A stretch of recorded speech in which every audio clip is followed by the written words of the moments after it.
علی رسولہ الکریم اما بعد اعوذ باللہ من الشیطان الرجیم بسم اللہ الرحمن الرحیم۔ جیسا کہ آپ حضرات جانتے ہیں کہ ہم نے کل کی ویڈیو کے اندر آپ کو بتایا تھا کہ طہارت کی دو قسمیں ہیں، ایک طہارت اصغر ہے اور دوسری طہارت اکبر ہے، یعنی ایک چھوٹی پاکیزگی ہے اور دوسری بڑی پاکیزگی ہے۔ آج ہم اس ویڈیو کے اندر اس چھوٹی پاکیزگی کا ذکر کریں گے کہ طہارت اصغر کیا چیز ہے۔ میرے بھائیو، طہارت اصغر سے مراد وضو ہے، اور اس کی دلیل خود اللہ رب العزت نے قرآن مجید کے اندر ارشاد فرمایا، یا ایھا الذین آمنوا اذا قمتم الی الصلاۃ فاغسلوا وجوہکم وایدیکم الی المرافق وامسحوا برؤوسکم وارجلکم الی الکعبین۔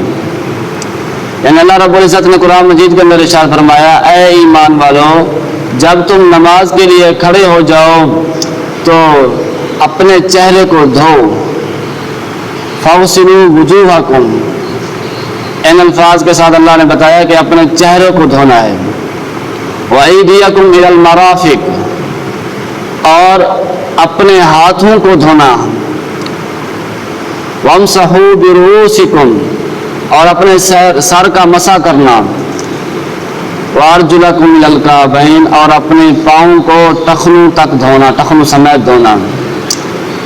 اس آیت کے اندر اللہ رب العزت نے وضو کی فرضیت بتلا دی کہ وضو کے اندر 4 فرض ہیں۔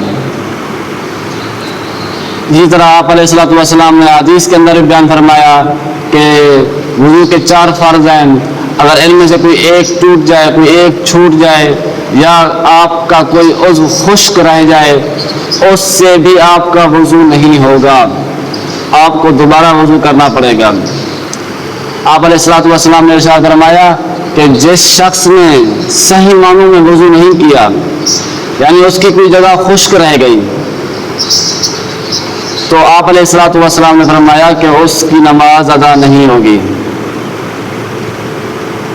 اسی طرح آپ علیہ الصلوۃ والسلام حضرت ابو ہریرہ رضی اللہ عنہ روایت کرتے ہیں کہ آپ علیہ الصلوۃ والسلام نے فرمایا اسی وضو کی فرضیت اور اس کی اہمیت کے بارے میں کہ آپ علیہ الصلوۃ والسلام نے فرمایا کہ کل قیامت کے دن کچھ امتیں ایسی ہوں گی کہ جس کے ہاتھ اور پاؤں کی روشنی کی وجہ سے ان کو پہچان لیا جائے گا، یعنی میری امت میں سے بھی کچھ امتی ایسے ہوں گے جن کے ہاتھ پاؤں چمک رہے ہوں گے، جن کی پیشانیاں چمک رہی ہوں گی۔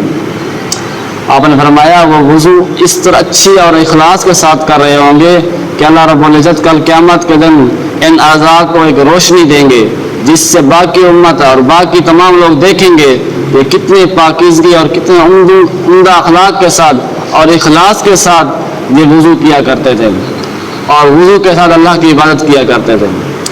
خیر، اس ویڈیو کے اندر اکثر مقصد ہمارا یہ تھا کہ ہم آپ کو وضو کے فرائض اور سنتوں کے بارے میں بتائیں۔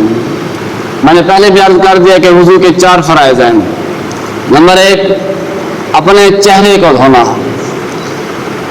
اور اس کی مقدار یہ ہے کہ آپ اپنی بالوں کے اگنے کی جگہ سے یہاں سے لے کر تھوڑی تک دھونا، اور ایک کان کے لو سے دوسری کان کے لو تک، یہ ہے چہرہ، اس کو مکمل طور پر دھونا ہے۔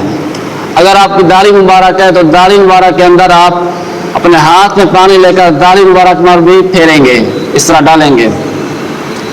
اس کے بعد آتا ہے جو دوسرا فرض ہے وضو کا، وہ ہے ہاتھوں کو دھونا۔ یاد رہے کہ ہاتھوں کو آپ کوہنیوں سمیت دھوئیں گے، یہاں تک دھوئیں گے۔ اس کے بعد آپ نے مسح کرنا ہے، یہ تیسرا فرض، آپ نے مسح کرنا ہے۔ اب مسح کی مقدار کے اندر امام صاحب فرماتے ہیں کہ پیشانی کی مقدار، یہ جو آپ کے ماتھے کی پیشانی ہے، اتنی مقدار مسح کرنا فرض ہے۔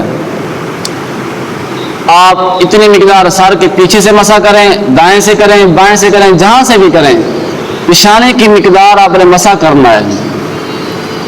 اس کے بعد چوتھا فرض، آپ نے اپنے پاؤں کو ٹخنوں سمیت دھونا ہے۔ یہ 4 فرض وضو کے مکمل ہوئے۔ اب ہم آتے ہیں سنتوں کی طرف کہ وضو کی سنتیں کیا ہیں۔ سب سے پہلے آپ نے جب وضو کرنے بیٹھنا ہے تو نیت کر لینی ہے کہ میں وضو کر رہا ہوں اور خالص اللہ کی رضا کے لیے کر رہا ہوں. پہلی سنت نیت کرنا. دوسری سنت کہ آپ نے بسم اللہ پڑھنا ہے. جب وضو شروع کر رہے ہوں تو اس سے پہلے آپ بسم اللہ پڑھ لیں. تیسری سنت آپ نے کلی کرنا ہے. چوتھی سنت آپ نے مسواک کرنا ہے. پانچویں سنت آپ نے اپنے ناک میں پانی ڈالنا، یہ بھی سنت ہے. 3 مرتبہ کلی کریں گے، 3 مرتبہ اپنا ناک میں پانی ڈالیں گے اور 3 مرتبہ چہرے پر پانی ڈالیں گے. 3 مرتبہ ڈالنا سنت ہے، 1 مرتبہ دھونا فرض ہے. اور اسی طرح پورے سر کا مسح کرنا یہ سنت ہے. اور کانوں کے اندر اور کانوں کے باہر ان کا بھی خلال کرنا، ان کا بھی مسح کرنا یہ بھی سنت ہے. اور پیچھے گردن اس کا بھی مسح کرنا ضروری ہے. یاد رکھیں کہ گردن کا مسح کرنا ہے، حلقوم جو آگے والا حصہ ہے اس کا مسح نہیں کرنا. یہ کسی بھی احادیث میں ثابت نہیں ہے. آپ نے مسح کرنا ہے. آپ نے گردن کا مسح کر لیا، اس کے بعد آپ نے حلقوم کا مسح نہیں کرنا. اس کے بعد آپ نے اپنے انگلیوں کا خلال کرنا ہے، اس طرح اور اس طرح. یہ خلال نبی کریم صلی اللہ علیہ وسلم نے ارشاد فرمایا جو شخص وضو میں انگلیوں کا خلال نہیں کرتا تو اللہ رب العزت کل قیامت کے دن اس کو آگ کا خلال کرائیں گے. اور اسی طرح پھر اپنے پاؤں کو دھونا ہے، ٹخنوں سمیت پاؤں کو دھونا. اور پاؤں کی جو انگلیاں ہیں اس میں بھی خلال کرنا ہے. اس کا خلال کرنے کا طریقہ یہ ہے کہ آپ کی دائیں ہاتھ کی جو چھوٹی انگلی ہے نا اس سے خلال کرنا ہے. پاؤں کی تمام انگلیوں میں اس کو داخل کریں گے اچھی طرح سے تاکہ اندر بھی صفائی ہو جائے اور کوئی جا خشک بھی نہ رہے میرے بھائیوں.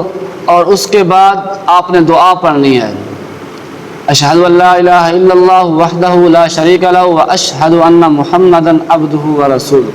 آپ یہ دعا بھی پڑھ سکتے ہیں. اللہم اجعلنی من التوابین واجعلنی من المتطہرین، یہ دعا بھی پڑھ سکتے ہیں.